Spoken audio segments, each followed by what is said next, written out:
So I'll start with this. A couple of years ago, an event planner called me because I was going to do a speaking event. And she called and she said, I'm really struggling with how to write about you on the little flyer. And I thought, well, what's the struggle? And she said, well, I saw you speak, and I'm going to call you a researcher, I think, but I'm afraid if I call you a researcher, no one will come because they'll think you're boring and irrelevant. And I was like, okay. And she said, but the thing I liked about your talk is, you're a storyteller, so I think what I'll do is just call you a storyteller. And of course, the academic, insecure part of me was like, you're going to call me a what? And she said, I'm going to call you a storyteller. And I was like, oh, why not Magic Pixie? I was like, let me think about this for a second. And so I tried to call deep on my courage, and I thought, I am a storyteller. I'm a qualitative researcher. I collect stories. That's what I do. And maybe stories are just data with a soul, and maybe I'm just a storyteller. So I said, you know what? Why don't you just say I'm a researcher storyteller? And she went, there's no such thing. So I'm a researcher storyteller. And I'm going to talk to you today. We're talking about expanding perception. And so I want to talk to you and tell some stories about a piece of my research that fundamentally expanded my perception and really actually changed the way that I live and love and work and parent. And this is where my story starts. When I was a young researcher, doctoral student, my first year I had a research professor who said to us, here's the thing, if you cannot measure it, it does not exist. And I thought he was just sweet-talking me. I was like, really? And he's like, absolutely. So you have to understand that I have a bachelor's in social work, a master's in social work, and I was getting my PhD in social work. So my entire academic career was surrounded by people who kind of believed in the life's messy, love it, and I'm more the life's messy, clean it up, organize it, and put it into a bento box. And so to think that I had found my way, to found a career that takes me, really one of the big sayings in social work is lean into the discomfort of the work. And I'm like, knock discomfort upside the head and move it over and get all A's. That was my mantra. So I was very excited about this. And so I thought, you know what? This is the career for me because I am interested in some messy topics, but I want to be able to make them not messy. I want to understand them. I want to hack into these things that I know are important and lay the code out for everyone to see. So where I started was with connection, because by the time you're a social worker for 10 years, what you realize is that connection is why we're here. It's what gives purpose and meaning to our lives. This is what it's all about. It doesn't matter whether you talk to people who work in social justice and mental health and abuse and neglect. What we know is that connection, the ability to feel connected, is neurobiologically, that's how we're wired, it's why we're here. So I thought, you know what, I'm going to start with connection. Well, you know that situation where you get an evaluation from your boss and she tells you 37 things that you do really awesome and one thing that you can't, an opportunity for growth. And all you can think about is that opportunity for growth, right? Well, apparently this is the way my work went as well, because when you ask people about love, they tell you about heartbreak. When you ask people about belonging, they'll tell you their most excruciating experiences of being excluded. And when you ask people about connection, the stories they told me were about disconnection. So very quickly, really about 6 weeks into this research, I ran into this unnamed thing that absolutely unraveled connection in a way that I didn't understand or had never seen. And so I pulled back out of the research and thought, I need to figure out what this is. And it turned out to be shame. And shame is really easily understood as the fear of disconnection. Is there something about me that if other people know it or see it, that I won't be worthy of connection? The things I can tell you about it, it's universal. We all have it. The only people who don't experience shame have no capacity for human empathy or connection. No one wants to talk about it, and the less you talk about it, the more you have it. What underpinned this shame, this I'm not good enough, which we all know that feeling. I'm not blank enough. I'm not thin enough, rich enough, beautiful enough, smart enough, promoted enough. The thing that underpinned this was excruciating vulnerability. This idea of, in order for connection to happen, we have to allow ourselves to be seen, really seen. And you know how I feel about vulnerability. I hate vulnerability. And so I thought, this is my chance to beat it back with my measuring stick. I'm going in, I'm gonna figure this stuff out, I'm gonna spend a year, I'm gonna totally deconstruct shame, I'm gonna understand how vulnerability works, and I'm gonna outsmart it. So I was ready, and I was really excited. As you know, it's not gonna turn out well. You know this. So I could tell you a lot about shame, but I'd have to borrow everyone else's time. But here's what I can tell you that it boils down to. And this may be one of the most important things that I've ever learned in the decade of doing this research. My 1 year has turned into 6 years, thousands of stories, hundreds of long interviews, focus groups. At one point, people were sending me journal pages and sending me their stories, thousands of pieces of data. And 6 years. And I kind of got a handle on it. I kind of understood this is what shame is, this is how it works. I wrote a book, I published a theory, but something was not okay. And what it was is that if I roughly took the people I interviewed and divided them into people who really have a sense of worthiness, that's what this comes down to, a sense of worthiness. They have a strong sense of love and belonging. And folks who struggle for it, and folks who are always wondering if they're good enough. There was only one variable that separated the people who have a strong sense of love and belonging and the people who really struggle for it, and that was the people who have a strong sense of love and belonging believe they're worthy of love and belonging. That's it. They believe they're worthy. And to me, the hard part of the one thing that keeps us out of connection is our fear that we're not worthy of connection, was something that personally and professionally I felt like I needed to understand better. So what I did is I took all of the interviews where I saw worthiness, where I saw people living that way, and just looked at those. What do these people have in common? And I have a slight office supply addiction, but that's another talk. So I had a manila notebook, a manila folder, and I had a Sharpie, and I was like, what am I going to call this research? And the first words that came to my mind were wholehearted.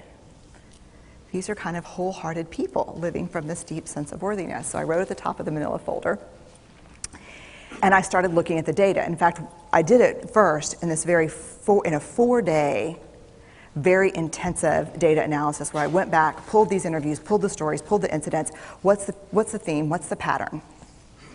My husband left town with the kids because I always go into this kind of Jackson Pollock crazy thing where I'm just like writing and going and kind of just in my researcher mode. And so here's what I found. What they had in common was a sense of courage. And I want to separate courage and bravery for you for a minute.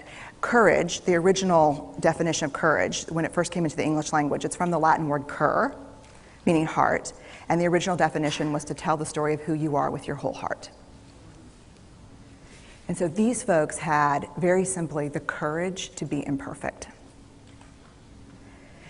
They had the compassion to be kind to themselves first and then to others, because as it turns out, we can't practice compassion with other people if we can't treat ourselves kindly. And the last was they had connection, and this was the hard part, as a result of authenticity. They were willing to let go of who they thought they should be in order to be who they were, which is, you have to absolutely do that for connection. The other thing that they had in common was this. They fully embraced vulnerability. They believed that what made them vulnerable made them beautiful. They didn't talk about vulnerability being comfortable, nor did they really talk about it being excruciating, as I had heard earlier in the shame interviewing. They just talked about it being necessary. They talked about the willingness to say, I love you first. The willingness to do something where there are no guarantees. The willingness to breathe through waiting for the doctor to call after your mammogram. The willing to invest in a relationship that may or may not work out. They thought this was fundamental. I personally thought it was betrayal. I could not believe I had pledged allegiance to research, where our job, the definition of research is to control and predict, to study phenomenon for the explicit reason to control and predict. And now my mission to control and predict had turned up the answer that the way to live is with vulnerability and to stop controlling and predicting. This led to a little breakdown, which actually looked more like this. And it did. It led to I call it a breakdown, my therapist calls it a spiritual awakening. Spiritual awakening sounds better than breakdown, but I assure you it was a breakdown. And I had to put my data away and go find a therapist. Let me tell you something. You know who you are when you call your friends and say, I think I need to see somebody. Do you have any recommendations? Because about 5 of my friends are like, woo, I wouldn't want to be your therapist. And I was like, what does that mean? And they're like, I'm just saying, don't bring your measuring stick. It's like, okay. So I found a therapist. My first meeting with her, Diana, I brought in my list of the way the wholehearted live. And I sat down, and she said, how are you? And I said, I'm great, I'm okay. And she said, what's going on? And I said, and this is a therapist who sees therapists, because we have to go to those because their BS meters are good. And so I said, here's the thing, I'm struggling. And she said, what's the struggle? And I said, well, I have a vulnerability issue, and I know that vulnerability is kind of the core of shame and fear and our struggle for worthiness, but it appears that it's also the birthplace of joy, of creativity, of belonging, of love, and I think I have a problem, and I need some help. And I said, but here's the thing, no family stuff, no childhood shit, I just need some strategies.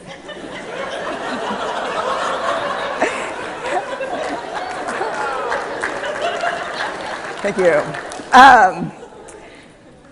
So she goes like this. And then I said, it's bad, right? And she said, it's neither good nor bad. It just is what it is. And I said, oh my God, this is gonna suck. And it did, and it didn't. And it took about a year.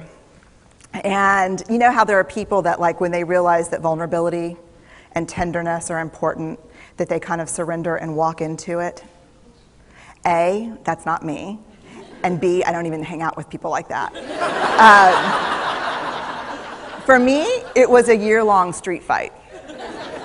It was a slugfest. Vulnerability pushed, I pushed back. I lost the fight, but probably won my life back. And so then I went back into the research and spent the next couple of years really trying to understand what the wholehearted, what the choices they were making, and what are we doing with vulnerability? Why do we struggle with it so much? Am I alone in struggling with vulnerability? No.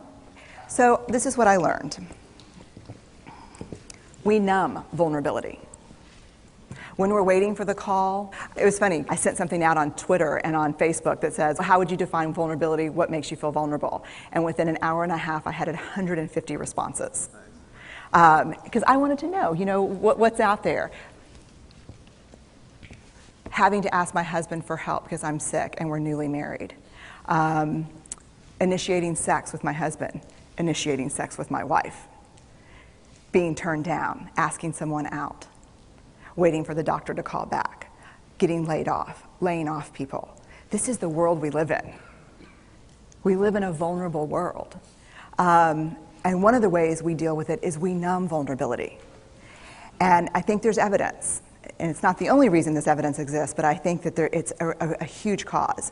We are the most in debt, obese, addicted, and medicated adult cohort in US history. The problem is, and I learned this from the research, that you cannot selectively numb emotion.